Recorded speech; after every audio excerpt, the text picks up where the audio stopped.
ये वीडियो है आप 10th क्लास के बाद कौन सा स्ट्रीम सेलेक्ट करें और किस आधार पर सेलेक्ट करें। ये बहुत ही इम्पोर्टेंट क्वेश्चन है। स्ट्रीम का मतलब होता है जैसे कोई नदी चल रही है और हम सोचते हैं कि हम इसमें से किसी एक स्ट्रीम में कूद जाएं। जैसे साइंस वाले स्ट्रीम में कूद गए तो आप चलेंगे इधर medical, engineering, CA etcetera etcetera. नहीं, हम आर्ट्स वाले स्ट्रीम में कूद जाएंगे तो पहुंच जाएंगे law, civil services, teaching, psychology etcetera etcetera. फिर आप कॉमर्स वाले में कूद गए तो आप पहुंचेंगे banking, MBA, BBA, economics etcetera etcetera. तो हम जैसे अपने आप को ये समझ लिए कि हम एक सूखे पत्ती हैं। जैसे कोई एक पत्ती होती है, ये पत्ती है, इसको हमने इस स्ट्रीम में डाल दिया तो अब इसके पास कोई ऑप्शन नहीं है कि वो इसी बहाव में बहते जाएगा। एक्चुअली ये एक गलत धारणा है। हम एक सूखी पत्ती नहीं है, हम एक चीज़ सेलेक्ट कर रहे हैं और अपनी इच्छा से सेलेक्ट कर रहे हैं। और क्यों सेलेक्ट करेंगे, कैसे सेलेक्ट करेंगे, हम डिटेल में चर्चा करेंगे। लेकिन बिफोर दैट मैं ये कहना चाहता हूँ कि ये जो हमारा सिलेक्शन रहेगा ये कॉन्शियस सिलेक्शन होना चाहिए। ऐसा नहीं कि मेरे दोस्त ने किया, ऐसा नहीं कि पेरेंट्स कह रहे हैं, ऐसा नहीं कि सब लोग कह रहे हैं। और कुछ जगहों पे मैंने ये नोटिस किया है कि अच्छा ये लेने पर काफ़ी अच्छा रेस्पेक्ट मिल रहा है तो चलो हम भी साइंस स्ट्रीम ले लेते हैं ताकि लोग जो है हमको भी बहुत पढ़ाकू समझे। तो all these things are not that important. Important ये है कि आप आगे की ज़िंदगी में किस फील्ड में काम करोगे, कम से कम 20-25 साल काम करोगे, उस 20-25 साल का डिसीजन यहाँ पर डिसीजन लिया जा रहा है। तो ये बहुत ही इम्पोर्टेंट डिसीजन है, नो डाउट। लेकिन ऐसा भी नहीं कि ये एक बार आपने स्ट्रीम सेलेक्ट किया तो फिर बाद में आप शिफ्ट नहीं कर सकते हैं। बिल्कुल मैंने किया। मैंने 12th साइंस किया, 11th 12th मेरा साइंस है, उसके बाद मैं बैचलर ऑफ आर्ट्स में चला गया और I am very happy with that. तो ऐसा भी कर सकते हैं, ऐसा कोई बड़ी बात नहीं। लेकिन इसके अलावा ये भी नहीं कि ये स्ट्रीम बहुत दूर दूर है, कभी ज़िंदगी में इनकी मुलाकात नहीं होगी, ये भी एक गलत धारणा है। ये सब इंटरकनेक्टेड हैं, कहीं ना कहीं एक दूसरे से कनेक्ट होते हैं। उसके बारे में भी हम लोग डिटेल में चर्चा करेंगे। बिफोर दैट मैं आपको बता दूं कि मेरा नाम श्री शाइलप्पा है। I am a teacher. I am working as a teacher for last 20 years and working as a career counsellor, certified trained career counsellor from last 10 years। So इतने सालों के एक्सपीरियंस में मैंने कई सारे बच्चों को कई बार ये पूछते हुए देखा और कई बच्चों को परेशान होते हुए देखा कि मैंने गलत स्ट्रीम चुन लिया। तो ये सब होता रहता है।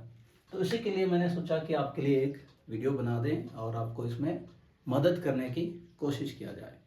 और इसका प्योर उद्देश्य यही है कि कहीं ना कहीं किसी एक लड़के को भी, एक लड़की को भी ये मदद मिल जाए। अपना स्ट्रीम मैंने अच्छा सोच समझ के डिसीजन लिया। अच्छा, कई बार ऐसा भी होता है, बहुत सोच समझ के डिसीजन लेने के बाद भी हमको बाद में रियलाइज़ हो सकता है कि वो गलत डिसीजन था। नो प्रॉब्लम, तो वो कोई बड़ी प्रॉब्लम नहीं है। लेकिन हमने जितना उसको टाइम देना था, जितना उसके बारे में सोचना था, क्या हमने उतना किया, नहीं किया, ये मैटर करता है। तो इसके बाद हम चलते हैं वीडियो में। ये बहुत इंपॉर्टेंट है, ये सभी लोग जानते हैं, तभी तो आप ये वीडियो देख रहे हो। अदरवाइज़ ये वीडियो नहीं, कोई और रील देखते रहे होते जिसमें बहुत सारे कॉमेडी शो वगैरह चल रहे हैं। So okay, you understand it is important, so let us skip this part. अब टिप्स क्या है? सबसे पहला टिप मैं अभी अपने बच्चों को बताता हूँ, और ये हार्वर्ड यूनिवर्सिटी, ऑक्सफोर्ड यूनिवर्सिटी, कई सारे यूनिवर्सिटी के रिसर्च में भी यही पाया गया है कि किसी को कोई करियर या स्ट्रीम सेलेक्ट करना है तो सबसे पहले उसे अपने आप को समझना होगा। This is the first step. So know yourself. This is my first suggestion, first and most important suggestion to you, that is know yourself. और इसका आंसर आपको चैट जीपीटी नहीं बताने वाला है, इसका आंसर आपको जेमिनी भी नहीं बताने वाला है। इसका आंसर सिर्फ और सिर्फ आपके पास है। इसके लिए आपको टाइम देना पड़ेगा। और टाइम देने का मतलब ये है कि कुछ नहीं, आप एक नोटबुक लो, उसमें लिखते जाओ बचपन से लेकर आप कौन से सब्जेक्ट पढ़ते समय बहुत एंजॉय कर रहे थे और कौन से सब्जेक्ट में आपको बहुत सारे क्वेश्चंस आते थे दिमाग में, और कौन सा ऐसा सब्जेक्ट है जिसके एक्सपेरिमेंट करते करते आप अपने आप को भूल जाते थे। और याद करो किस चीज़ को, कोई साइंस के इक्विपमेंट आने के लिए अपने पेरेंट्स को बार बार परेशान किया है। ये सब आप ही जानते हो। और कंसिस्टेंटली आपके अभी तक अप टू 10th क्लास किस सब्जेक्ट में ज़्यादा मार्क्स हैं, किस सब्जेक्ट को आप, इस सब्जेक्ट के बुक्स को एडिशनल अदर देन सिलेबस कौन से सब्जेक्ट की बुक्स आपने पढ़ा है, ये सब चीज़ें आपके पास है। ये आपको एक आइडिया बताएगा कि आपके इंटरेस्ट कहाँ है, आपके स्किल्स कहाँ है। This is the most important thing, know your self. अब नो योर सेल्फ में क्या होता है, आप अपने इंटरेस्ट को भी समझ जाओगे, दूसरा चीज़ अपने नीड को भी समझेंगे, व्हाट इज माई नीड।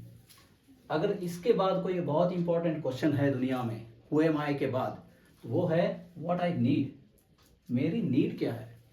अब कई लोगों को, मैंने बच्चों को जितने बार भी पूछा है, कुछ बच्चे हमेशा ये कहते हैं कि सर बहुत सारा पैसा चाहिए, मनी। ठीक है, मैं कहता हूँ चलो मैंने तुमको 1 करोड़ रुपए दे दिया, अब नेक्स्ट इस 1 करोड़ को क्या करने वाले। कुछ मोबाइल खरीद लिया, वो खरीद लिया, ये खरीद लिया, घूम लिया, फिर नेक्स्ट अभी पैसा खत्म नहीं हुआ, चलो आपको 10 करोड़ दे देते। उसके बाद भी आपको तब क्वेश्चंस आएंगे कि यही मेरा अल्टीमेट गोल नहीं था। कुछ लोग कहते हैं कि फेम मेरा गोल है, मुझे सब लोग जो भी चाहे वो मैं पाऊँ टाइप, राजू बन गया जेंटलमैन। तो वो क्या कहते हैं, उनको फेम क्या है दुनिया में अगर उनको समझ में आ जाए। जैसे अभी कई लोग जो उनको फेम मिला है वो चाहते हैं कि सुकून से कहीं प्राइवेटली शांति से पार्क में बैठ जाएं, वो ये नहीं कर पाते हैं, वो भी परेशान है। So after fame what, if you have a need for money, after money what, if you have a need for fame, after fame what, if you have need for status, after status what. तो उसको भी आप अपने आप से ये question पूछेंगे तो आपको अपना नीड कुछ हद तक समझ में आएगा। जब हमारा नीड समझ में आ गया, नीड कई बार क्या होता है कुछ शॉर्ट, अच्छा नीड के बाद हम समझ सकते हैं कि उसी से रिलेटेड हमारा गोल रहता है। नीड क्या है, मैं एक डॉक्टर बनना चाहता हूँ। अच्छा, कुछ लोगों की नीड होती है कि मैं देश की सेवा करना चाहता हूँ, मैं पेरेंट्स को अच्छे से देखभाल करना चाहता हूँ। ऐसे लोगों को मेरा कहना ये है कि अगर आप एक रिस्पॉन्सिबल चाइल्ड हो, बॉय, सन और डॉटर, तो आप अपने पेरेंट्स की देखभाल करोगे regardless of your economic status. और अगर आप एक इररेस्पॉन्सिबल सन या डॉटर हो तो आप अपने पेरेंट्स की देखभाल नहीं करोगे, even when you are as rich as Ambani. तो वो डिफरेंट चीज़ है। तो ये हो गया। इसके बाद आता है कंसिडरेशन हमारा शॉर्ट टर्म और लॉन्ग टर्म गोल्स की। कुछ लोगों का ये रियल सिचुएशन है, कुछ बच्चों की ये होती है कि अभी तुरंत में मुझे कोई जॉब करना है ताकि मैं अपना फाइनेंशियल स्टेटस और फैमिली का फाइनेंशियल स्टेटस स्टेबल कर सकूं। ठीक है, इसके लिए बहुत सारे आपके पास और ऑप्शंस हो जाएंगे। इंटर्नशिप है और कुछ ऑनलाइन कोर्सेस हैं जिसको करके आप आज के डेट में बहुत सारे काम कर सकते हो। If you are interested in computer field, आज के ज़माने में एआई को यूज़ करते हुए बहुत सारा काम हो रहा है। If you are interested in YouTube etcetera, उसमें भी आप कंटेंट क्रिएशन कर सकते हो। If you are a student of art, particularly fine art and all, उसको पढ़ा सकते हो। If you are interested in teaching and other thing, online classes शुरू कर सकते हो। If you are into writing, you can write e-books. So there are plenty of options to earn money. That is not going to be a big deal. तो लेकिन उसमें ऐसा ना हो कि पौधा अभी इतना छोटा सा है, जैसे आपने कोई नीम के पत्ती वाला, काली नीम कॉल, एक जो होता है कड़ी पत्ता जिसको कहते हैं, बहुत छोटा आपने पौधा आज ही लगाया और सब्जी बनाना है, ठीक है, इसके पत्ते तोड़ने लग गए, आज ही लगाया है, उसकी पत्तियां तोड़ने लगेंगे तो हफ्ते भर में 15 दिन में ये पेड़ नहीं बचेगा। उसको पहले स्टेबल होने दो, बढ़ने दो, उसके बाद वो इतना ग्रो करेगा कि पूरा एरिया मोहल्ला पत्ती ले जाके दाल बनाएगा तो भी वो पेड़ टिका रहेगा। तो हमें कभी ऐसा नहीं सोचना है कि अभी पौधा शुरू ही हुआ कि उसके हम अर्निंग करने की सोचें। तो उसमें प्रॉब्लम से आती है कि हमें फिर लॉन्ग टर्म में हमारा ग्रोथ नहीं होगा, वहीं जगह पे अटक जाएंगे। तो इस पे हमेशा ध्यान रखना है, स्टार्टिंग में हमको टाइम देना ही पड़ेगा if you really want to achieve your long term goals. तो शॉर्ट टर्म के लिए आप फाइनेंशियल स्टेबिलिटी के लिए कुछ काम कर लो पार्ट टाइम। हार्वर्ड ऑक्सफोर्ड के स्टूडेंट्स भी होटल में वेटर का काम करते हैं, वहाँ पर ऐसी फीलिंग नहीं आती है कि हम कौन सा काम कर रहे हैं, लेकिन उनके दिमाग में ये क्लियर रहता है कि हमारा गोल क्या है।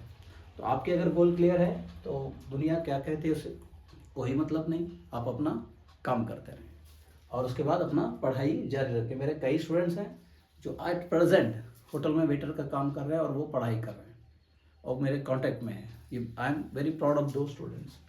तो लॉन्ग टर्म गोल आपका हो सकता है कोई भी हो, आपको यूपीएससी क्लियर करना है, आपको सीए बनना है, जो भी है आपका, इन दोनों के बीच में थोड़ा तालमेल होना जरूरी है।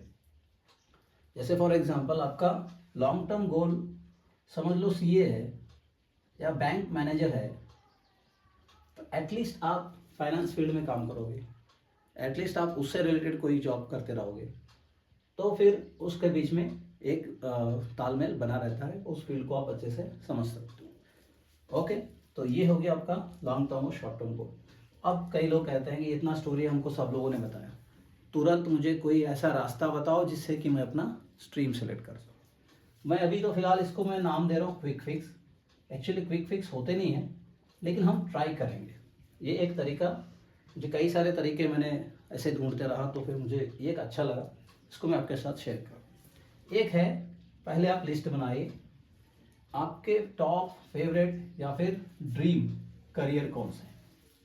1 2 3 मान लेते हैं डॉक्टर, ठीक है, न्यूट्रिशनिस्ट, फार्मासिस्ट, ये आपके 3 करियर है। तो इसके बाद चलते हैं 3 आपके फेवरेट सब्जेक्ट्स कौन से थे अभी तक 10th क्लास में। बायोलॉजी, केमिस्ट्री, ठीक है, और फिजिकल एजुकेशन। देखते हैं, 3 सब्जेक्ट हो गए और 3 करियर हो गए। अब तीसरा चीज, 3 स्किल्स कौन कौन से आपके पास। कम्युनिकेशन स्किल है, ओके, और आपके पास मेमोरी अच्छी है, बहुत अच्छे से याद रख सकते हो, बहुत अच्छे से आप चीज़ों लोगों के साथ कम्युनिकेट कर सकते हो, या फिर बहुत अच्छे से आपके एनालिटिकल स्किल्स हैं, तो ये आपके स्किल हो गए। और बहुत ही इंटरेस्ट है आपको लोगों के हेल्थ के बारे में, हेल्थ रिलेटेड, आप घर में किसी को भी कोई बीमार है उसको ध्यान देते हो, तो ये आपके स्किल्स हो गए, ये आपके सब्जेक्ट्स हो गए, और ये आपके करियर हो गए। इन तीनों का जब हम एनालिसिस करेंगे तो आपको आइडिया बनेगा कि आपके स्किल और आपके फेवरेट सब्जेक्ट और आपका फेवरेट करियर जहाँ मैच हो रहा है, उसको हम सेलेक्ट करेंगे कि हाँ इस फील्ड में मुझे जाना चाहिए। Same thing can be done with any subject. जैसे आपको आर्ट बनाना अच्छा लगता है, आपका फेवरेट सब्जेक्ट आर्ट है, और आप एक पेंटिंग करियर में जाना चाहते हो, BFA, bachelor of fine art, master of fine art, तो इस तरह के आप एनालिसिस कर सकते हो। ये आपको शांति से डिटेल में बनाना पड़ेगा। ये सब होने के बाद ये तो आपको समझ में आ गया। और दूसरी सबसे इम्पोर्टेंट बात है इस वीडियो के बाद आपको करना है कि आप अपना इंडिविजुअल क्वेश्चन टाइप करोगे या फिर मेल करोगे। मैं इस बार मेल आईडी भी देने वाला हूँ, क्योंकि मुझे ऐसा लग रहा है कि कुछ बच्चे कंफर्टेबल फील नहीं करते हैं कि सबके सामने अपने क्वेश्चन को मैसेज टाइप करना। तो आप मेल कर सकते हो, and I am going to answer your mails, and I will try to help you as much as I can. Thank you.